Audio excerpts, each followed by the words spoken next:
Rome, 39 CE, an imperial banquet. Imagine sitting at a table next to your wife, hundreds of senators around you, soft music, wine pouring into silver cups. Suddenly the emperor stands up. He points at your wife. With a smile he orders, "She comes with me." Guards drag her away. She screams your name. You can do nothing, because if you move, if you protest, if you even frown, they execute you right there. She disappears behind a curtain. You spend the next 30 minutes listening to moans, screams, mocking laughter on the other side of the wall. When she returns, the emperor sits down across from you, adjusts his tunic, and starts describing in detail what he just did to your wife. In front of everyone. In front of you. The other senators lower their eyes. No one says anything, because they know next time it could be their wife. This is not fiction. This happened dozens of times under the reign of Caligula, and the public rape of senators' wives was just one of his rituals. This man wasn't just a cruel emperor. He was a monster who turned power into a ceremony of humiliation, who transformed his palace into a theatre of perversion and blood. He declared himself a living god and forced all of Rome to worship him. And he invented tortures so grotesque that even Roman historians refuse to describe the full details. Today, I'm going to tell you about the 7 most perverted rituals of Caligula, the practices Rome tried to forget, the secrets so dark that history books barely mention them. And by the end of this video, you'll understand why his name became synonymous with absolute evil. Because what he did wasn't madness, it was calculated perversion. I'm Crown and Dagger, and this is what really happened. Why do history books tell you about Caligula's battles, but never his perversions? Because the truth makes people uncomfortable. Because power has always been more grotesque than they teach us. Every week, Crown and Dagger unearths the most disturbing stories the world prefers to forget. If you want the unfiltered truth, hit that like button and subscribe, because what's coming next is much more brutal. To understand Caligula's depravity, you first need to understand his power. Rome, 37 CE, the largest empire in the world, 60 million people under its control, and Caligula was its living god.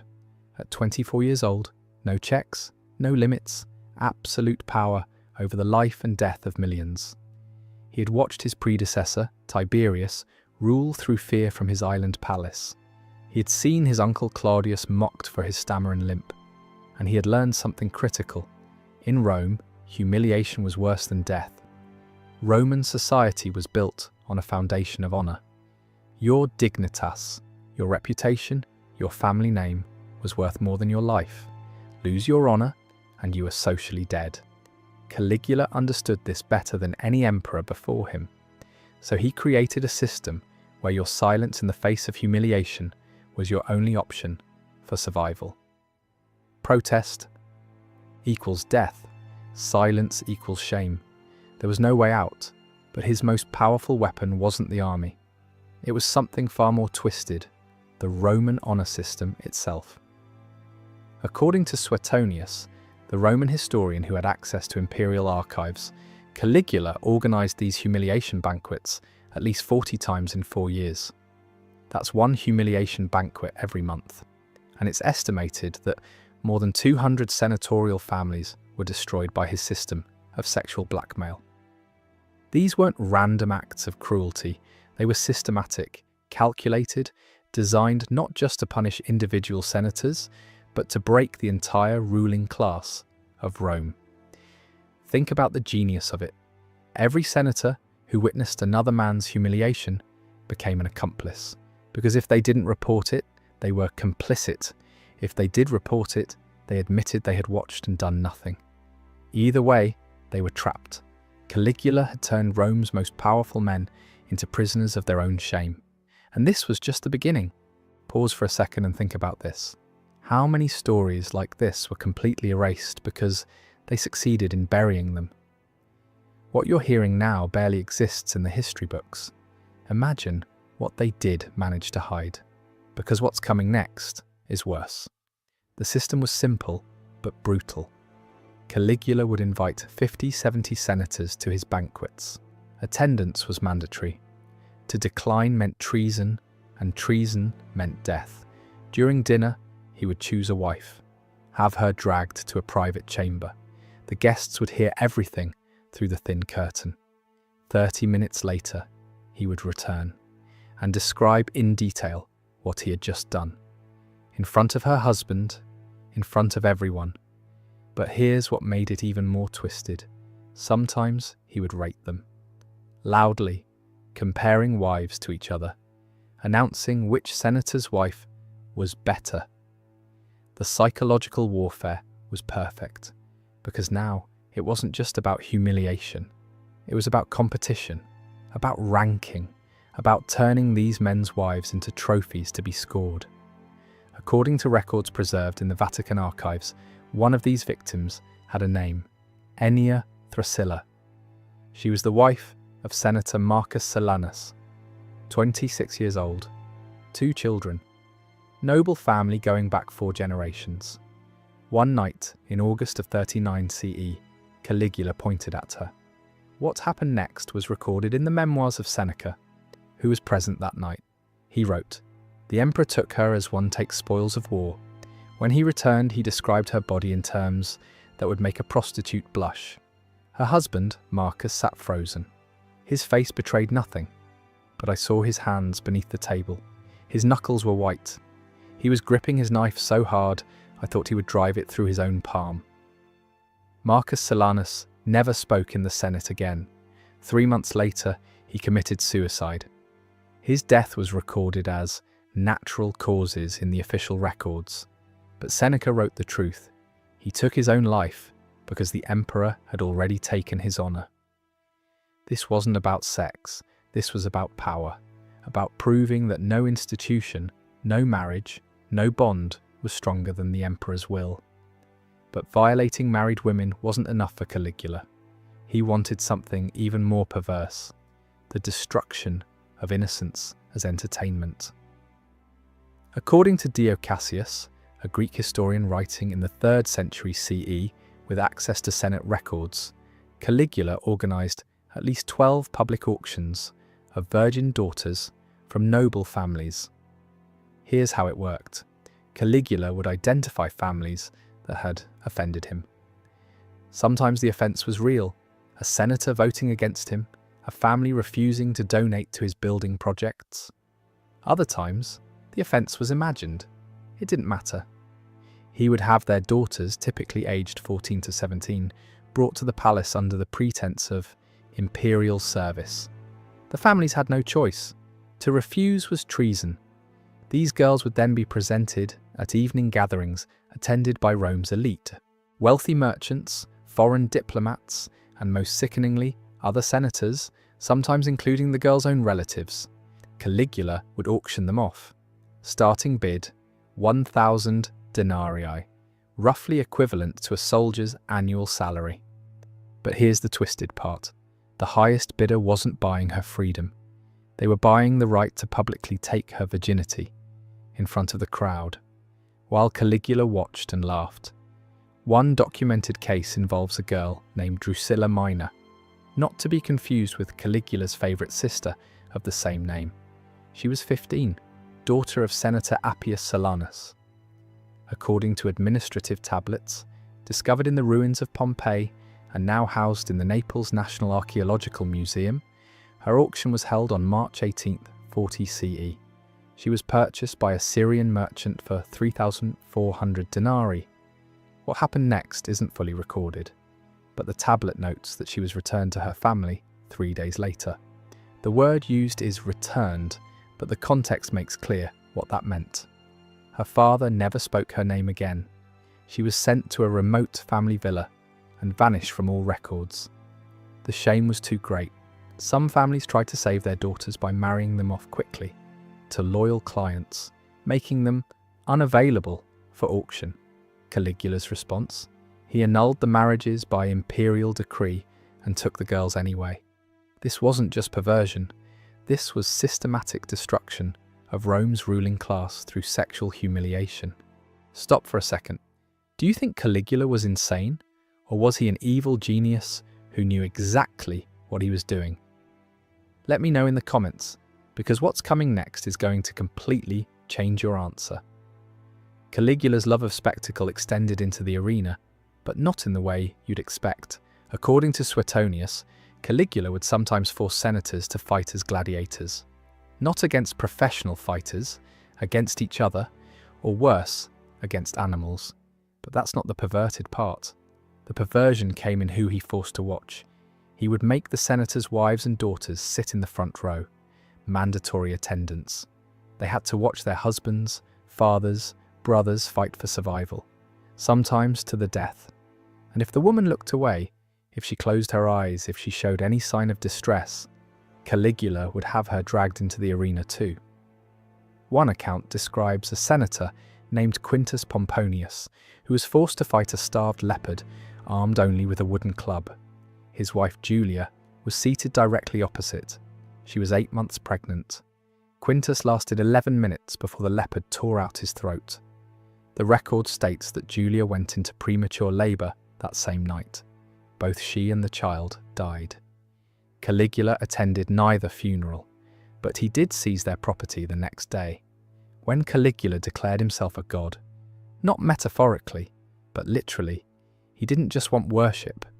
He wanted to corrupt the very concept of worship itself. He built a temple to himself on Palatine Hill. In it, he placed a golden statue of himself as Jupiter, and he ordered that senators' wives serve as temple priestesses. What did that mean? According to fragmentary accounts from Philo of Alexandria, who visited Rome in 40 CE, these priestesses were required to perform sacred rituals with male worshippers. Sex rituals in a temple to worship Caligula. Wealthy Romans who wanted to curry favour with the emperor would make donations to the temple. In exchange, they would receive time with these priestesses, women who, just months before, had been among Rome's most respected matrons. The genius of this system was that it gave Caligula deniability. He wasn't forcing these women into prostitution.